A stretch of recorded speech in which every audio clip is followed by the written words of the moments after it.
Shalom la famille, nous espérons que vous allez très bien. Nous aussi nous allons bien par la grâce de Dieu. Je viens avec cette vidéo continuer cette série d'enseignements. Aujourd'hui, on va parler de comment interpréter les songes. Bon, avant tout, on va prier. Seigneur Saint-Esprit, nous soumettons à toi. Dirige-nous, conduis-nous dans ta puissante autorité. Au nom puissant de Jésus-Christ. Amen. Et avant de continuer, j'allais dire, si vous aimez, essayez de liker, essayez de commenter, essayez de vous abonner si vous n'êtes pas encore abonné. Et cela permettra à ce que l'algorithme de YouTube nous puisse booster nos vidéos, on va évoluer avec des enseignements. Aujourd'hui, comme je disais, je veux parler de comment interpréter les songes. Avant tout, je nous reviens sur les thèmes. J'ai intitulé cet enseignement des icônes provenant de Dieu. Et les icônes, je me suis inspiré des icônes informatiques, graphiques. On parle des images graphiques qui cachent un programme. Et quand on voit ceux qui utilisent les machines, les ordinateurs, ils savent ce qu'on appelle icônes. Il y a des fichiers, il y a des images qui sont comme souvent des dossiers, des fichiers, des documents, tout ça. Quand vous accédez, vous voyez tous les programmes qui sont à l'intérieur. Je me suis inspiré des icônes de l'ordinateur plus, parce qu'il y a plusieurs icônes informatiques, mais je me suis inspiré plus avec l'ordinateur. Aussi, parlant de l'interprétation des songes, c'est là où on va plus comprendre pourquoi je me suis inspiré sur les icônes de l'ordinateur, des ordinateurs. Ici, pour accéder aux icônes, j'étais en train de dire l'autre fois, dans la première vidéo, je disais qu'une icône, c'est une petite image, mais qui cache tout un programme. On va voir, parce que même dans nos téléphones, on a des icônes. On va peut-être créer une icône une image d'une enveloppe. Mais quand vous accédez, vous verrez les messages reçus, les messages envoyés, les brouillons, vous allez voir, c'est tout un programme lié au message. Et vous pouvez voir une icône où on a dessiné l'image d'un téléphone, une icône, une boule verte, et avec les signes d'un téléphone intégré. Quand vous entrez, ça s'appelle WhatsApp. Vous allez voir les discussions, vous allez voir les appels, vous allez voir les statuts. C'est tout un programme qui sont représentés par une petite image qu'on appelle icône. Et c'est ce que j'ai dit par rapport aux rêves. Les songes sont aussi comme ça. Ce sont des images que Dieu nous envoie pendant la nuit. Et quand on voit de ces images, et pendant le décodage, quand on accède à ces petites images, on voit tout un programme. Et comme Joseph, Pharaon a vu les images des vaches maigres, et quand Joseph a décodé les vaches maigres, il a vu le programme de 7 années de famine. Il a décodé l'image des vaches grasses, il a vu 7 années d'abondance. Donc, des petites images, des images qu'on voit pendant la nuit, sont des messages, sont des programmes que Dieu nous montre pour nos vies, pour nos familles, pour notre entourage, pour notre avenir.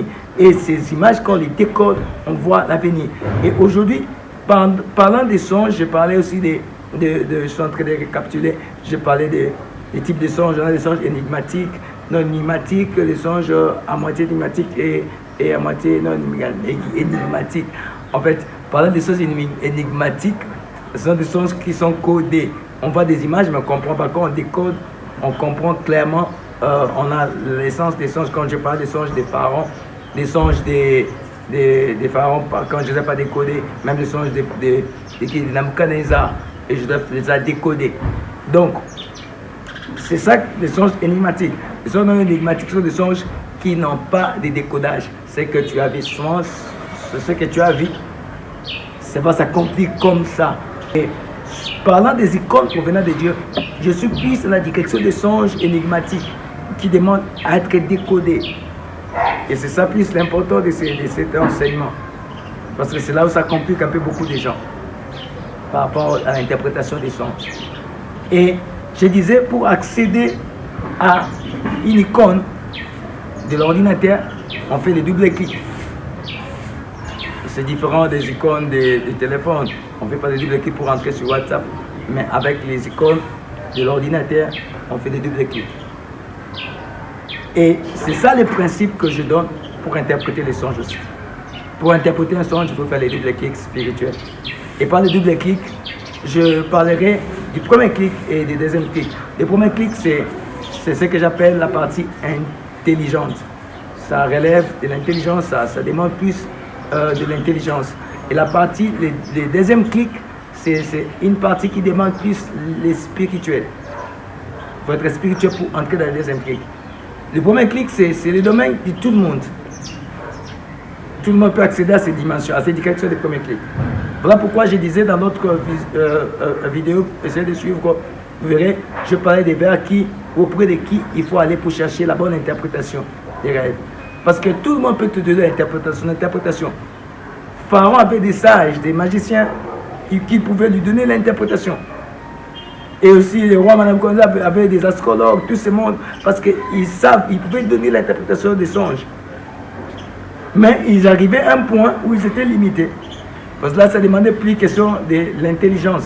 Mais ça demandait maintenant les domaines des dieux, les domaines de la spiritualité élevée.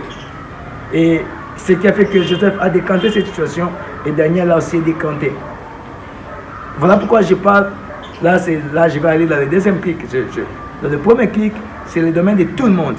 Voilà pourquoi tu verras que quand tu as un songe, tu peux aller vers n'importe qui, chacun pourra te donner son interprétation.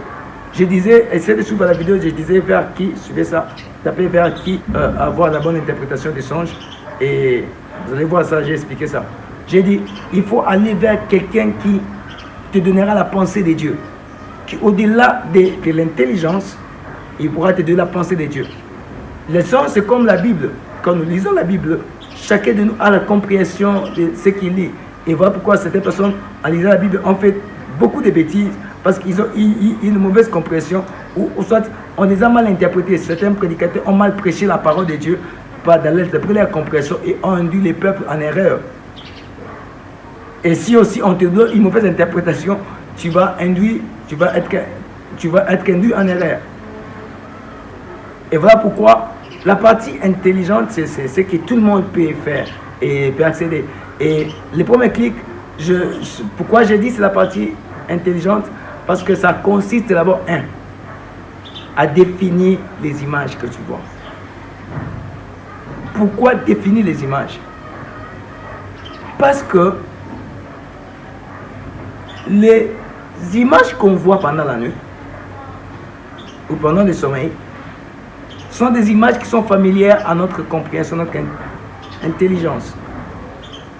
Donc, Dieu ne nous montre pas des choses qui échappent à notre compréhension, à notre intelligence. Non. Dieu nous montre des choses qui sont vraiment familières à notre compréhension. Si tu veux avoir des choses si Dieu nous montre des choses qui ne sont pas, qu'on ne connaît pas, demandez à Jean. Jean a vu des images célestes, il fallait un ange à côté pour lui expliquer tout ce qu'il voyait au ciel. Et quand Dieu descend avec le domaine des songes, il descend à notre niveau. Souvenez-vous les enfants d'Israël qui cherchaient à écouter Dieu comme Moïse. Quand Dieu les a fait monter à la montagne, ils ont entendu des tonnerres au point qu'ils ont dit à Moïse, non, on ne veut plus écouter Dieu, toi-même tu écoutes Dieu. Parce que Dieu a ses langages. Dieu a certains langages qui sont peut-être compréhensibles à l'intelligence de l'homme. Mais quand il descend au niveau des songes, il s'est dit, je dois lui donner des images qui pourront être faciles à sa compréhension. Et voilà pourquoi je parle de premier clic, c'est la définition des images. Comme ce sont des images qui sont faciles à comprendre, tu dois les définir. Regardez comment Jésus procédait. Comment Jésus procédait avec, je vais lire un passage dans Matthieu chapitre 5, verset 13. Regardez comment Jésus procédait avec l'histoire des images. Jésus dit ceci, notre Seigneur dit ceci. Vous êtes les sels de la terre. En même point, il présente une image des sels de la terre.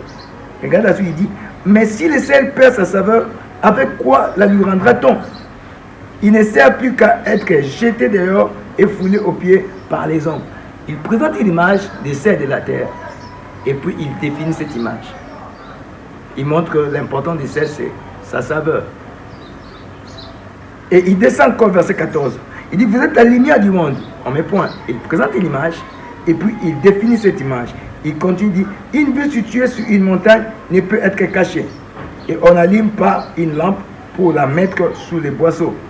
On la met sur les chandeliers et elle éclaire tous ceux qui sont dans la maison. Que votre lumière luise ainsi devant les hommes afin qu'ils voient vos bonnes œuvres et qu'ils glorifient votre Père qui est dans les cieux.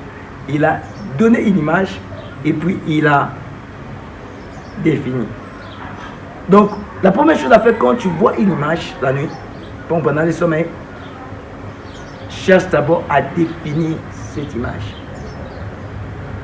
Ça signifie quoi physiquement? Quelle compréhension que tu as par rapport à cette image? Je donne l'exemple. Tu vois une voiture. La voiture sert à un déplacement d'un endroit à un autre. Et ça peut transporter une personne ou des personnes. J'ai défini l'image de la voiture. La première chose à faire d'abord, il faut définir les images. Et il faut comprendre, parlant des images, toute image n'est pas à définir. C'est ce que je voulais insister sur ce point-là. Toute image n'est pas à définir. Regardez, je vais lire un passage, vous allez découvrir quelque chose ici. Daniel chapitre 7. Daniel chapitre 7. À partir du premier verset. On dit ceci. La première année de Belshazzar, roi de Babylone, Daniel eut un songe et des visions de son esprit pendant qu'il était sur sa couche. Ensuite, il écrivit les songes et raconta les principales choses.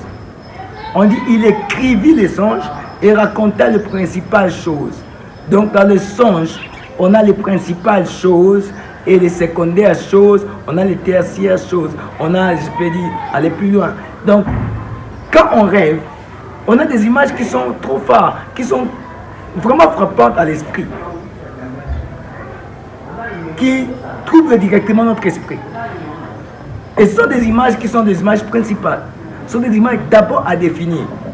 Je disais dans notre vidéo qu'il y a certaines images qui ne sont pas importantes dans la définition. Mais elles servent juste de la compréhension. Leur mouvement dans le rêve contribue à la compréhension du rêve. Mais ça ne contribue pas, ça ne sert à rien de les définir. Ça ne sert à rien de les définir. Regardez le songe que Joseph a interprété au panetier. Il a vu trois serments. Et Joseph s'est basé sur les 3 serments. Il dit c'est 3 jours. Parce que c'était ça l'image principale.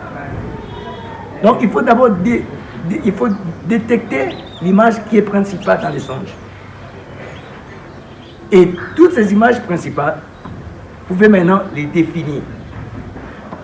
En les définissant, vous aurez déjà une petite compréhension. Et ce qui fait que certaines personnes, déjà en premier clic, quand ils définissent certaines images, ils comprennent, ok, ça veut dire ça. Et puis ils donnent l'interprétation. Alors qu'il ne faut pas se limiter là. Il faut aller maintenant dans le deuxième clic, que j'appelle la partie spirituelle. Et cette partie spirituelle, c'est très simplement, ça demande certaines conditions, certaines attitudes. Et on le verra dans la prochaine vidéo. Et cela te permettra, quand tu donnes une interprétation des rêves, tout le monde peut donner son interprétation, mais quand toi tu donnes ton interprétation, la personne comprend vraiment que c'est Dieu qui le parle. Que Dieu vous bénisse, passez une bonne soirée.